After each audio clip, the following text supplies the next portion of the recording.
Capricorn, kumusta po kayo guys? Okay, so Capricorn, maraming salamat po sa walang sawang pagsubaybay sa ating mga reading. And kung kayo ay bago pa lang sa ating channel, mag-subscribe na po kayo guys. And i-click mo na rin yung ating notification bell para lagi po kayo guys updated sa ating mga bagong upload. So Capricorn, tignan natin kung ano ba ang inyong gabay ngayong Burr months, no? Napakabilis ng panahon. So 4 months na lang. 2024 na. Ayan, so tignan natin kung ano bang kaganapan sa inyo ngayong Burr months. September, October, November, and December. Ayan. Okay, kaganapan po ngayong Burr months. Ito ay September, October, November, and December. Wow. Bottom of the deck mo, no? The subconscious. Subconscious. Okay. So guys, yung September mo dito, ang malinaw na pinapakita sa akin ng card mo, wall kasi, no, maaring ikaw ay magpo-provide pa, no. Parang hindi ka makukontento sa kung ano yung nakukuha mo lang. Parang gusto mo pa ng something more, gusto mo pang higitan yung mga achievements mo, gusto mo pang maging successful. Kung successful ka na, gusto mo pang maging successful, no. May nakikita ako sa'yo dito na maaring lahat ng mga napundar mo, lahat ng mga nabili mo, no, ng matagal na panahon, for example is parang properties. Nakikita ko sa'yo na gusto mo siyang gawing business or something na baka pwede mo siyang pagkakitaan. Kung meron kang mina ng lupa, possible na parang gusto mo siyang gawing resort para makumita siya, no? May nakikita kasi akong pag-upgrade na gagawin mo dito sa property mo or maaaring bibili ka ng property ngayong September. So iba sa inyo guys, baka magpapagawa kayo ng bahay or parang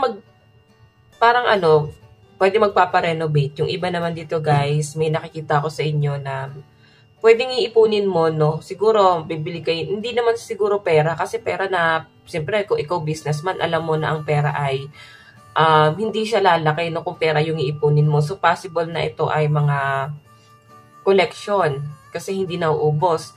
Like diamond, gold, white gold, mga ganyan. Kasi kahit tumipas ang panahon guys, ganun pa rin yung price niya, no? Yung pera kasi, mapag-iiwanan yung presyo niyan.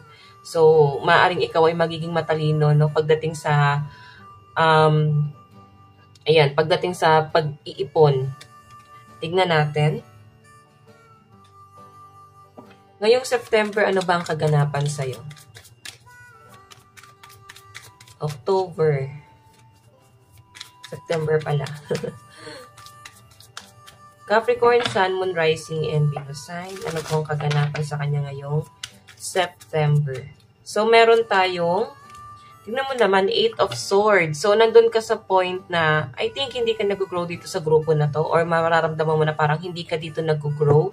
So, maaaring magkukwit ka doon, no? And parang ipo-force mo yung bagay na mas doon ka nag-grow kahit na tingin mo, hindi mo naman talaga siya totally passion, hindi mo naman talaga siya gusto, pero doon ka hinahatak eh, nandun yung calling sa'yo. So, nakikita ko sa inyo guys, bubukod ka rito, oh. Ayan. So, iba sa inyo guys, kahit sabihin na natin, maliit lang siya, no, maliit na business, pero mapapaunlad mo to. Tignan pa natin. Capricorn, Sun, Moon, Rising, and Venus sign. Okay, lagi natin nakukuha to. I think may magpapasalamat sa'yo dito or magpapasalamat ka talaga ng lubos kay universe kasi binigay sa iyo yung mga biyayang to, no? So, meron po tayong, wow, Wheel of Fortune, no? Change, Destiny, Turning Point, and Good Luck. So, maaring meron ka talagang swerte ngayong September. So, nakikita ko sa inyo guys, magiging passionate ka sa mga bagay na ginagawa mo. Nandun ka sa point na i-enhance mo pa ng i-enhance, no? Okay? So, mapapansin din yan ng mga tao sa paligid mo or pwedeng yung mga katrabaho mo or pamilya mo na parang may ine-enhance ka pa sa sarili mo. Tignan pa natin. So, meron tayong 5 of gems. So, need. Tingin mo kasi hindi ka pa talaga, hindi ka nasasatisfy pa eh. Parang feeling mo hindi mo pa totally nakukuha yung stability kahit nandyan na talaga. So, iisang tabi mo muna talaga yung pangangailangan mo kasi mas mag-focus ka talaga dun sa need ngayong September. Ito yung kailangan ng lahat eh. So, yung gusto mo talaga, maring iisang tabi mo muna siya. For example, gusto mo mag-travel, gusto mo ng bagay na to, ito yung gustong-gusto mo, iisang tabi mo yung sarili mong pangangailangan para sa stability mo ngayong September, okay? So, tingnan pa natin, guys.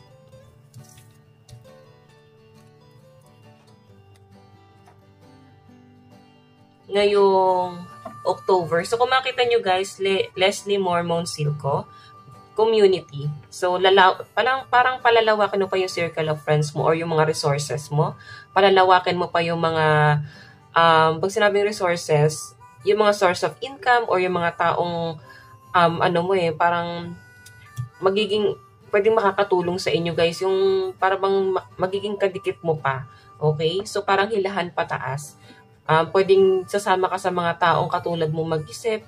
So, maaaring magkakaroon ka ng mga bagong idea ngayong October pagdating sa mga bagay-bagay, no, sa mga calling mo, parang i-enhance mo pa siya. So, dito, gagawa mo na siya ng action.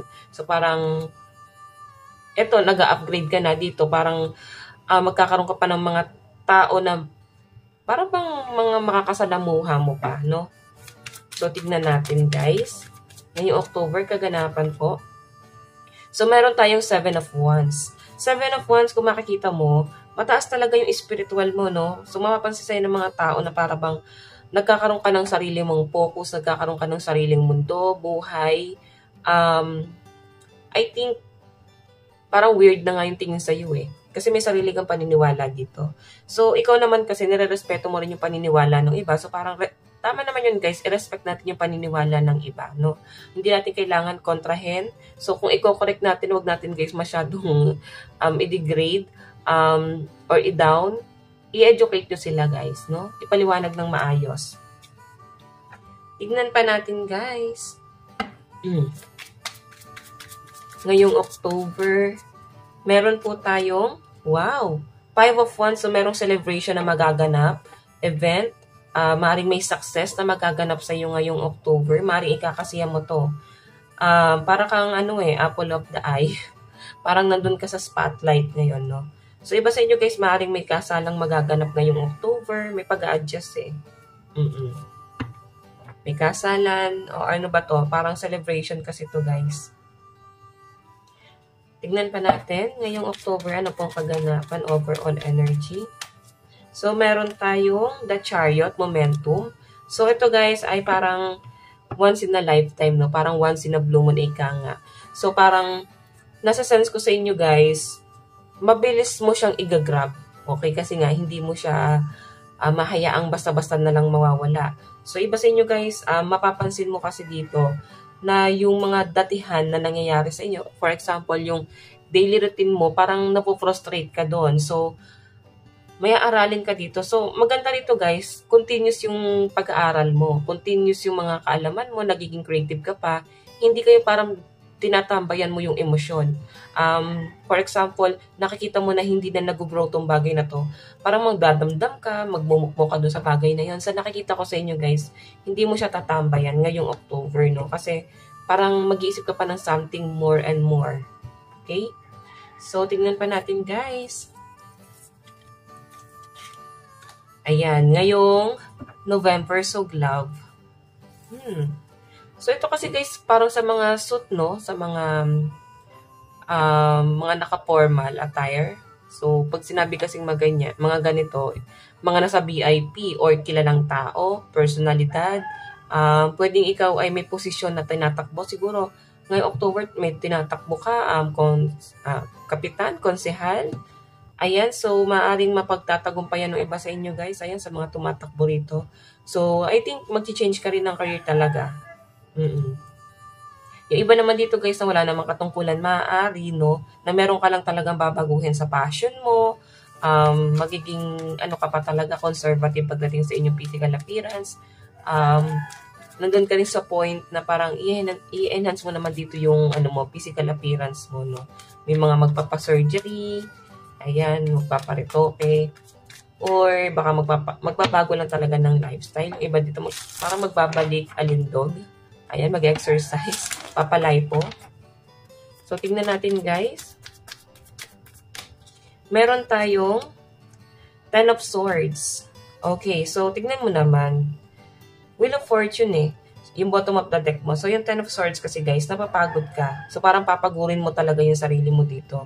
Para dito sa Wheel of Fortune, papagurin mo yung sarili mo para sa enhancement or sa pagbabago ng inyong physical appearance. Maring ito ay healthy lifestyle para sa iyo ngayong November na sisimulan mo. Tingnan natin guys.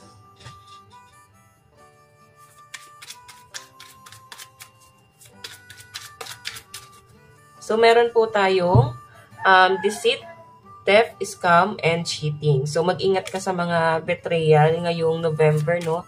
Mararamdaman mo yan na parang may mga taong hindi nagpapakatotoo sa inyo, guys. So, ngayon pa lang, September, kasi dito, may pag-upgrade kang gagawin. Isipin mo buti kung sino yung mga taong makakasama mo. Ngayon pa lang September, kasi may betrayal na ng November. So, maaaring ito yung mga taong makakasalamuha mo, nakakasama mo, and maaaring may pag-aaway, kaguluhan, struggle na maaaring maganap din, no? So, hayan. Tignan pa natin, guys. Wait lang po.